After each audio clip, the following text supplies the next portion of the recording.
يقول 4 رسائل تهنية في مقدم العيد السعيد، كتبتها بناملي وارسلتها ل4 جهات. الأولى للقائد اللي يعسى عمره مديد، زعيمنا سلمان حلال الأمور المعضلات.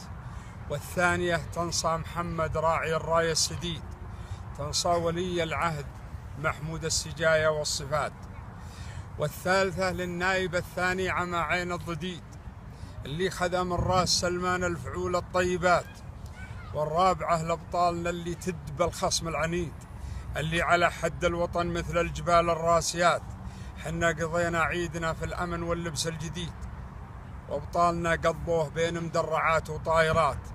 هذا هو الفعل لله در جنودنا، هذا هو الفعل المجيد. يبقى فخر، تبقى فعايلهم فخر لأجيالنا طول الحياة.